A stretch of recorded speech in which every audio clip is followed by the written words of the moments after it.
All right. Good morning, everybody. Welcome back to another episode of the Tim and Tim Show in Making Moves in Multifamily Live. This week, we're talking about the conference we were at last week in Miami, the IMN Information Management Network conference in Miami. Tim, how you doing today, man? Can't complain. I feel like I say that every week. I could complain, but nobody cares. So I'm not going to. But yeah, do you have trouble saying IMN as well? I feel like I have to slow down when I I talk do to have to say make that. sure I hit every letter. IMN. Yeah, M&M. Sounds like I'm yeah, saying Eminem. yeah. Every time I say it, people are like, "Huh?" The what? The who and the what now?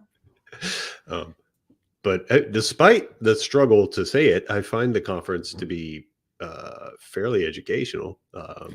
I have to say the IMN conference is probably one of my most favorite conferences to go to now because in order to go, you have to prove that you're an owner of real estate. Like so you're not going there and being trying to be sold a course, right? Like a Yeah. lot of people will do that, unfortunately. Um man, I think I'm having some issues with the connection because it's not saying it's connecting. Oh well. You sound you sound tremendous to me. Well, thank you. um, I like that conference a lot just because the IMN conference is all about information in the network, right? Yeah. And these guys, they put on conferences all over the country. And, they have a Southeast regional, they have Atlanta regional, they have a Mid Atlantic regional, they have Western, Northern.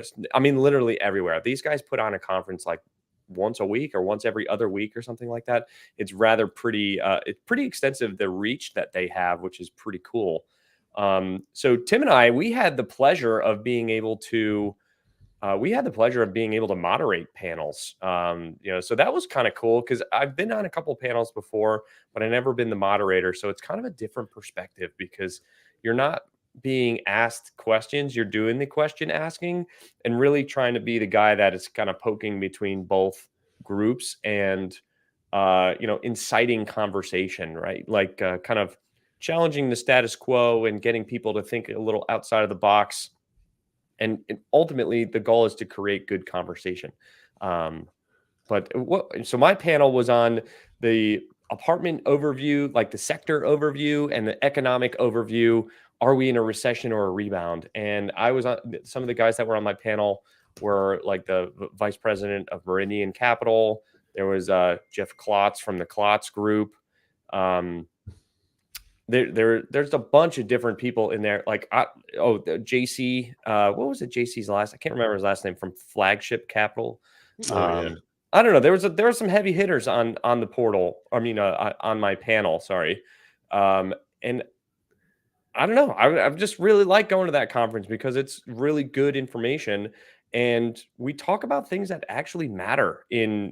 in the real estate sector in the industry. Would you agree? Yeah. I tend to agree with you, man. Like I think help me remember, I think you went bef- like a few years ago before without me. I think you and Kate, is that the one you and Casey went to that time? No, no, no, no. That was the IMF, an MFIN, Oh, okay. Multifamily Investor Network. Yeah. Who puts that one? The Disrupt Equity guys, Ferris Musso, and Ben Suttles and Kenny Wolf. They Yeah. do a Okay. really good job too because they don't like sell anything at their Good. conference, which is great. Yeah. So I do So enjoy going to that one too. so so last year Miami was the first time you and I had both been, right?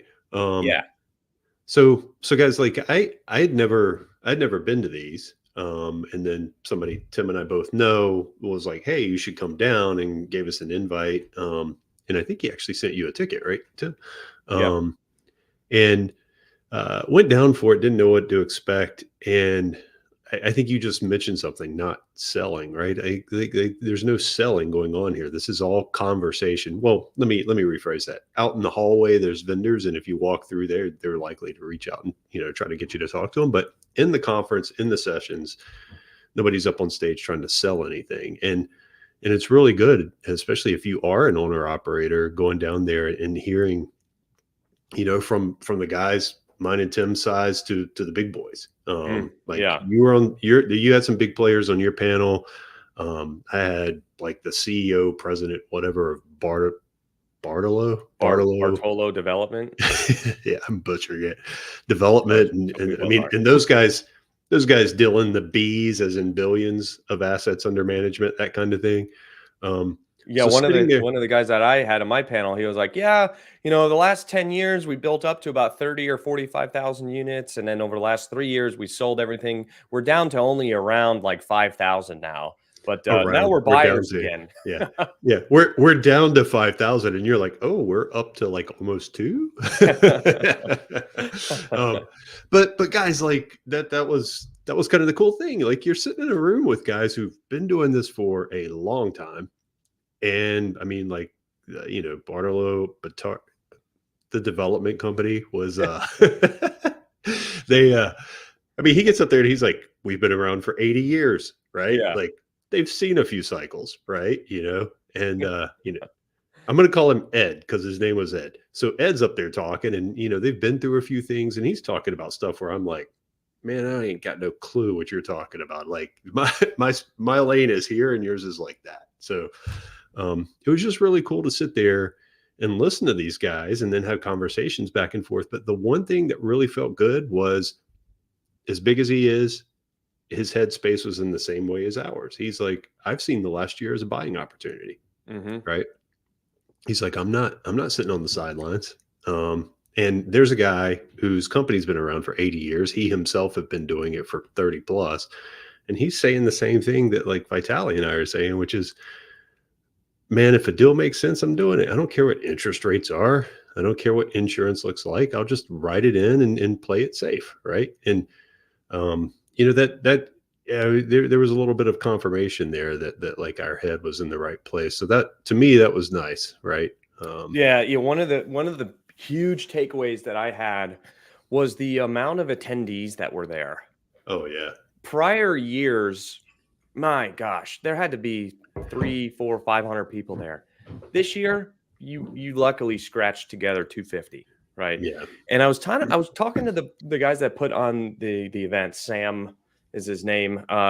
Sam's like, yeah, it's just kind of the state of the industry right now. He's like, nobody's coming to these events, nobody's really buying anything, nobody's doing anything. But like, you talk to guys like Ed who've been doing it for 80 years, and we're like, dude, it's been the biggest year of our lives. Like, why isn't everybody buying right now? And it's, yeah, the media is really good at selling the fear, and everyone's in this wait and hold pattern. And waiting and holding is not the time that you want to be, when everyone else is waiting and holding is when you want to go like hard into it and try to buy stuff. And I mean, last year was probably, I mean, we've had a couple big years, but last year was hands down the biggest year that we've ever had yeah, for Vive Equity. One, because we started it, but two, because we just together had done as many units. Like, I mean, we just really put ourselves on the map last year, and 2024 is not going to stop, right? And it's like, all these other guys are like, oh, I'm going to wait and see what insurance does, and wait and see what debt does, and wait and see what this does. Meanwhile, we're over here, we're buying like literally everything that we can with almost no almost no competition, because everyone's in the wait and see. Well, yeah, if I can make my offer depending on my debt, my insurance, my debt rates and my insurance rates, and I'm conservative, then and the deal makes sense, then I'm going to buy it, right? And if one thing goes my way over the next 5 years, I'm going to hit a home run. One yeah, thing, right? The likelihood that we start hitting home runs in the next 2 to 3 years is going to be astronomical, and everyone's going to be like, "Oh man, you guys were so lucky buying during the downturn." It's like people are saying, "Oh, I should have bought in 2008, 9, and 10." Everybody had the opportunity to, but only the ones that capitalized on it really yeah. saw astronomical returns.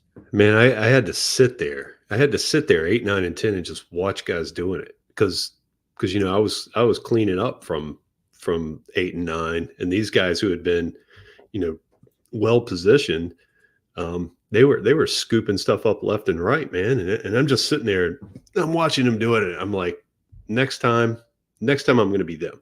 Like, Yeah. that's all there is to it. Next time I'm those guys. I'm going to be buying when other people can't or won't or whatever. And that's basically been the last year and a half of what we've been doing. And to your point, like right now, guys, like we're, I think we're working on like 16 properties right now. Something like that. 1-6 guys. And that's That's not hyperbole. That's not BS. That's true. We're working on like 16 properties, and we're already talking about putting things under contract for like July, August, September, October. We our year's pretty much planned out. And I mean, it pencils, like Vitaly said, if it pencils today, if just one of those things that we're conservatively underwriting to breaks our way, forget it penciling and doing okay. It'll be a home run. Yeah. You know, and I mean, and it was good to just hear these other guys in the room kind of say the same thing. No, guys, there were obviously folks there who were like, "I'm waiting, I'm waiting, Yeah. I'm waiting." It's like, for what? Like, what are you waiting on? um, Right.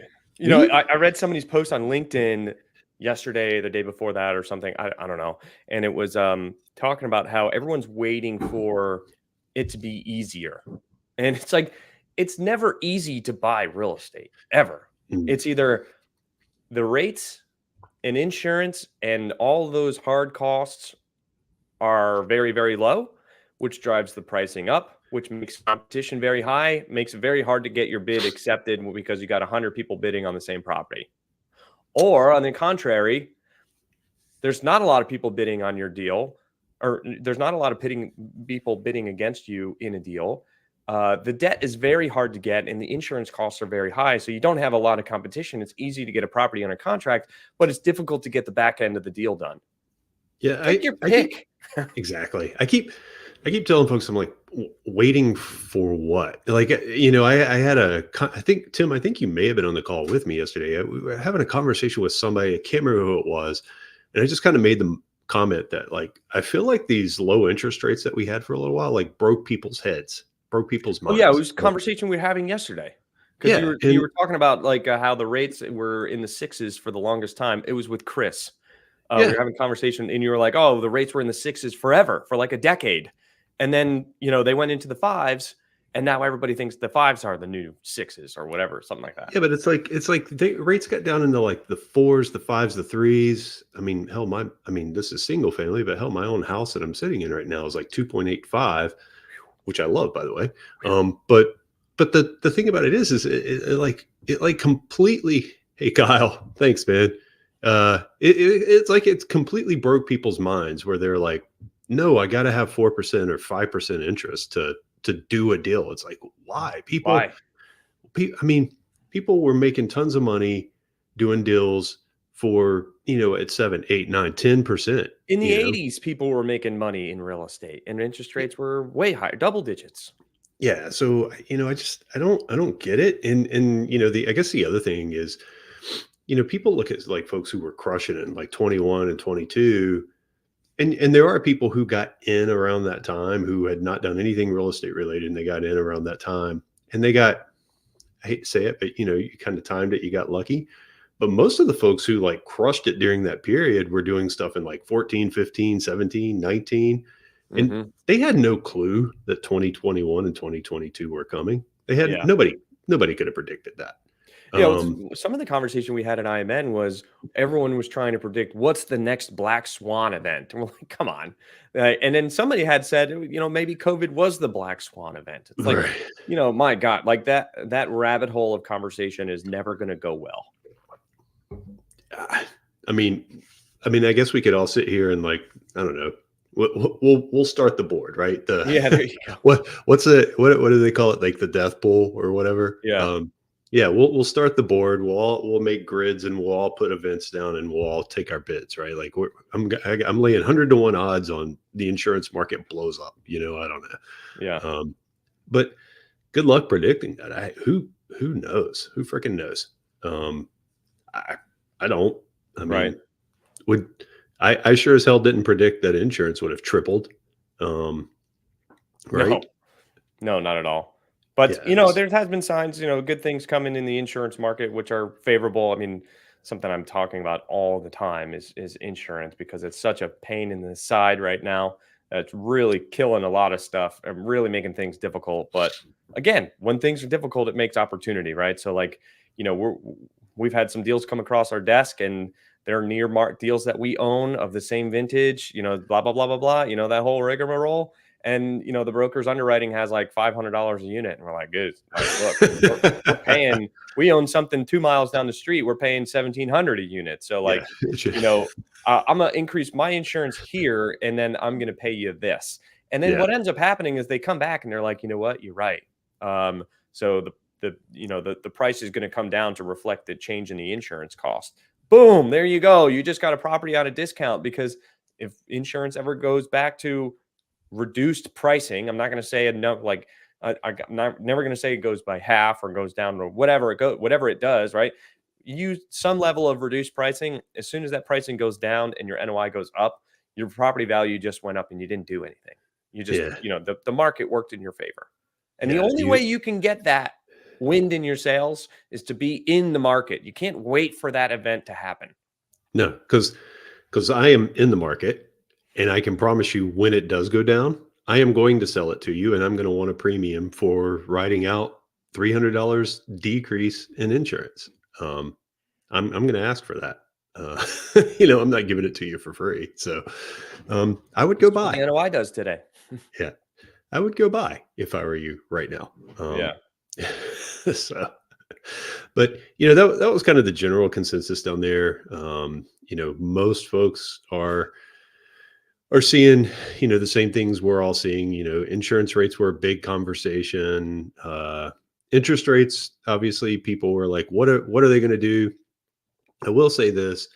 Um, I still think they're going to come down this year, but you're starting to see more and more folks say, I think they hold. Um, I think they hold. I don't think they're going anywhere. I tend to disagree with that, just if nothing else, because of the election. Um, I'm in the same. What were they slating, 3 reductions this year? But then the inflation number came out for February, and it went like ticked up. So now everyone's saying like maybe 2 reductions. I think there definitely will be at least one before the election. yeah, That's my prediction. There will be at least one. yeah. But at the end of the day, guys, like, who cares? Who cares if it's 6.5, 7, 7.5, hell, even 9%? I mean, if it works, it works. I mean, Yeah. buy it at 9, and it works, then sit on it and wait for it to go to 7. And Yeah, then it'll you be don't really have to refi it. You can sell it and then right. get a premium price, because the new debt markets are going to make it so that buyers can borrow debt cheaper and pay a higher price for your property. So even though you didn't get the benefit of the low interest rate during your hold period, you're still going to get it on your exit. So does it really matter? Yeah. Or go go out and find something you can assume. I mean, there's plenty of ways to do Oh, deals right now. Just go out and find something you oh can man, assume. I have never seen so much flexibility in the market from sellers offering seller financing in first position, second position, promissory Yeah. notes, assumable loans in 2, 3, 4% range. I mean, there's a lot out there if you look and you dig and you talk to a lot of people. Yeah. I mean, I saw something last week. I was shocked at what the seller would do. They were willing to hold, I think they were willing to hold back like 30% at 5%. And I'm like, wow, Yeah. you got a seller that's Wow. they're willing to hold back almost basically what would be your down payment. Now, you got to Yeah. get a Hey, I you got did to one of you got to get those. a yeah, yeah, you got to get a lender who's willing to let you do that, but they're out there. Yeah. But Yeah, even it's hard. so, I mean, that's tough, but it's there. but even so, think about that. Like, even if you got a lender that's only like, well, I'm only going to let you fully leverage to 70. You could go get 40% at this 7, 8, 9%, and then you got 30% at 5. And Yeah. then you got to come with 30% down, right? But still, your blended rate's much lower than 7%, whatever it is, and the deal works, man. I mean, but the fact is, there's, like you said, there's sellers out there willing to make deals like that right now. It's like, get me some capital, tap some of my equity. I'll throw some in at 5%, 6%, 7%, whatever, Yep. and the Now I deal got, works for me. The some deal monthly works for cash you. flow Let's go. still. Yeah. Yeah, I mean, yeah, we're sellers of properties, and I've offered that on property before. Like, hey, yeah, I'll throw you 250,000 on a seller finance note at 5, 6, 7%. Just one, because I want the monthly cash flow, and two, I can, right? And it's like, oh yeah, well, I trust the asset, I know it well, I know that's going to do well, so I don't have any fears that the new buyer wouldn't be able to cash me out when the balloon payment comes due. So why not? Right? I mean, that's the whole game, right? Trying to get passive income. And I get to Yeah. realize, capital gains and put it into a seller finance position immediately with no dead time. I love that. Yeah. Here's No here's dead time. That means that money didn't and the money never sat in my account and did nothing. I mean, you can put it into high right. yield savings accounts and all this other kind of stuff, but, and I know somebody else is gonna come out and argue with, "Well, Tim, why would you do that?" Well, you could just put it in a high yield savings account for 5.5%, and you're gonna put it in seller finance position for 5%. Well, because it helps me get the deal done. Because he was able to grab quite a bit more equity and free Right, that up by doing right, this. I mean, so he got the best of both, right? right. Um, here was something that was interesting to me, and I think it kind of goes with what I've been saying a little bit here and there about pin up demand. Mhm. Um, what I thought was interesting was I was on a panel, so I was on the panel. I was supposed to be leading it, but Ed kind of Yeah, ran. Ed kinda took it over and you were kinda part of the panel. There was definitely Yeah, you were much less of a moderator and definitely a participant in a triangular conversation. yeah. I was like getting ready to go to the mic and start, and Ed just was like, "Let's go," and I'm like, Yeah. "Okay." Alrighty then. Well, I'm not going to fight with you up here, so have at it. But anyway, what I thought was interesting is Ed and the guy beside him were basically talking about a deal that they had both gone after, and I think they both lost it because what did they like? They got something like 40 something offers on this deal. Um, I I mean, don't remember. it was a crazy number, but I've been talking about pin up demand. So there was this deal that was basically a fire sale, and it ended up not being a fire sale, right? Oh, So it yeah. started The here. property Yeah, you're it talking about started at, like, here. 40,000,000 or Yeah, whatever? yeah. It started here because they just had to get it done. But then so many people were just sitting waiting for an awesome deal to come across that all these people jumped in. And the next thing you know, it wasn't a good deal. I mean, or it wasn't a fire sale deal anymore. It's basically a market rate deal. Yeah. And and I'm just sitting there going, I think this is kind of what I've been thinking was going to happen is there's so many people waiting for a great deal that when one comes out, so many people are going to jump on it. It's just going to get bid up again.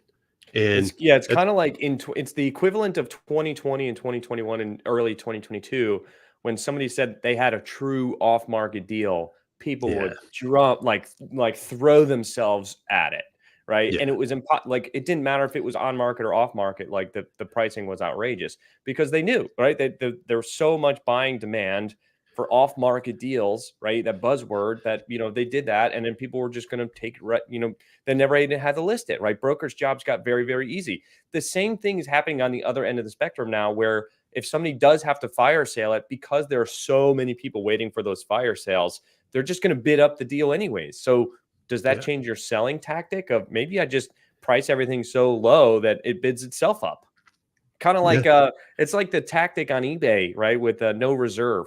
Right, right. Yeah, just get people started, right? Yeah, Not right. to not and not to mention, okay, so I hate to admit this, but I've been guilty of this before on eBay of being like, no Mm, reserve, 10 I've got to bucks. get it. But then I got to get it. Yeah, right. And the next thing I know, I'm like, shit, I paid too much for that. I know. I could have just bought this brand new. So, hey, by the way, off market deals. I think Vitaly and I have like 3 going on right now. You guys should, you got everybody here should buy one. Mm, But yes. we do have a couple of off market I deals think going we right have now. 5 5 or 6 properties for sale right now. Do we? Mhm. Hmm. Hey, Good problem to if you guys, have. Do we? yeah, if you guys know anybody out there looking to buy, let us know. Yeah. Um, shameless plug. Um, but anyway, guys, so that's that was kind of the overall feeling down there. You know, it was like interest rates, insurance, folks talking about the deals they are going after, kind of getting bid up anyway, and then a lot of folks sitting on their hands waiting for I don't know perfect nirvana to come around, um, which I don't know, just ain't happening. um, so I don't know, Tim. What else did you take away from that place Um, on the spot? I know you did put me on the spot. I mean, we talked about a lot of things that are like pertinent, right? I mean, it seems like it's the conversation everybody's talking about. When are rates going to go down? When's insurance going to go down? When are there going to be good deals? I mean, It's like, that it's the never ending cycle of conversation that everybody's looking for the silver bullet, right? Of like, oh, this is the way, right? This is what's going to make me a lot of money. And ultimately, the biggest takeaway is you just got to do something, right? Mhm. Make offers on properties. Like your offer is going to be lower than what the property is listed for, just because things cost more, right? So the NOI is going to be lower. But this is your opportunity to get something on a discount. I know that it can be scary, but that's, I forget who the person was that said, when everybody's running, like you have to, when everyone's zigging, you got to zag, or when everyone's leaving. Oh, it's Warren Buffett, right? He's like, when there's blood in the streets, you got to be greedy, right? It's like now's when there's blood in the streets because people are fearful of what's happening with the election, with the rates, with the insurance, with rents softening. I mean, that was a big topic that we didn't talk about, was rent Oh softening. yeah. Somebody had said that the market rate rents in Charlotte had softened Oh, about 10%. thank you. Oh, Thank you. there's the trigger point. Boom. Oh, Go ahead. yeah, I had forgotten about that. Like, Yeah. that was your panel. Yeah, it was my I'm panel. sitting in the audience watching, and one of the guys who doesn't operate in Charlotte, by the way, brought up Charlotte as an example of a softening market. And as someone who's in Charlotte, who's talked to a lot of developers here, and including one of the larger ones, and we all saw the same thing here in the Charlotte market, and we're like, and maybe I shouldn't say this, but I'm gonna say it. You guys tuned in, so I'm gonna say it.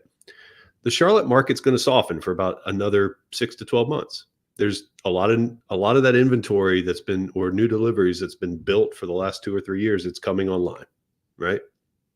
So it's going to soften for a little bit. But guess what's not happening 12 to 18 months from now? There's no pipeline. The pipeline stops in 12 to 18 months, guys. And I know there's folks out there like, yeah, but then people will start building. But guess what? It takes like 2 to 3 years for those to get delivered. Yeah, So, the absorption rate. right. So in about 12 to 18 months, the pipeline's going to stop. People will start building again, but there's a 2 to 3 window there where no new deliveries are going to happen. But what doesn't stop is the population increase. Yeah. So So the Charlotte had like demand continues to go up and supply stagnates. right. So Charlotte had about a 30,000 unit deficit before all this started. They had 6,000 units delivered at the end of 23. There's another like 4,000 coming online. We're still at a 20,000 unit deficit, right? So in 12 months, when all those new deliveries are done, we're still at a deficit. So, it's softening, and you can see that as a reason not to invest in Charlotte. But if a deal makes sense in Charlotte right now, I'm buying it, and I'm going to sit on it for 2 years. Yep. Um, Probably a little longer than that. You got to yeah. start to capture the rent increases again. But the at the end of the day, like, people, but that's the whole thing about timing things, right? Like, everybody Yeah. wants to time something. It's like, why are you timing it? I mean, if you got the right mindset and you got the right, data in your wheelhouse, just get things done. Yeah. Yeah. I mean, those are the biggest things. It's true, right? I mean, markets are cyclical. Real estate is cyclical, but it is regional, right? So it depends on where you're investing, Yeah. the market economics, population growth, job growth, all of the things, right? As long as you continue to buy in good markets that are growing, you will find periods of softening and where there's either more supply and less demand, or it'll flip on its head and there'll be more demand and there'll be less supply. It's all like you got to look at in a 10-year window. If you try Yeah. to buy something and be in and out of it in 12 months, well, that's probably where you're going to be hurt. You could be opened up to the most amount of risk because maybe you're not going to hit your targets that you thought you were going to hit because you found yourself in a downturn when you thought you were going to be, like in the other swing, right? So those types of things are smoothed out when you have a longer time horizon. And the biggest thing in real estate is everybody makes real estate in a 10-year period. Everybody does, right? Because markets just go up, rents go up, inflation goes up, taxes go up, insurance goes up. Everything has to go up because of that. And sure, maybe the numbers look a little different, but the value of your property is going to change because the NOI is going to change, right? Yeah. So in the long run, you will make money in real estate. It's just if you try to time the market and get out, then that's where you open yourself up for exposure. Yeah. And you said something there for that, hey folks, when you see these articles, like we talked about the media kind of fear or whatever, when you see these articles, actually read them. Like, don't just read the Mm, headline, read the article. yeah. Because, I do a lot of that. And every now and then, I can't tell you how many times I open an article where it's like the real estate market is tanking. That's like the Yeah. headline. And then I go in and Detroit. I'm just in it. Well, and guys, I'm gonna pick on one. And this isn't saying anything bad about this market. It's just the most common example I see a lot. Like they're Huh. like, you know, uh rents are down and property prices are down in Austin, In right? Phoenix. And Austin went through like this crazy, crazy boom, right? And yeah, it was probably going to come down. But I'm reading that and I'm like, what the hell has this got to do with South Carolina? I'm Mhm. like, you're talking about real estate market is tanking, and the only example I see in here is Austin, Texas. I'm like, I don't know what this has to do with South Carolina. Um, I don't know. Maybe somebody has a different insight than me, and they can connect those two dots. But I'm like, I don't see it. So But yeah, become an expert in your market and just niche down in a single place, and then you'll be all right. yeah. So, So all all right, right. guys. Well, thanks again. And appreciate everyone joining the call, and hope you learned something or found some level of inspiration. Um, Next week we have a real estate developer coming online. Tim Vest is going to be traveling. He's going to be going to do some site visits on some properties that we own, which is always important. So next week we're going to have a developer. So if you're interested in learning about how he went from buying existing properties to developing them, join you next week and we'll talk more about it. So thanks again. Talk to you next week. All right. Peace. See you guys.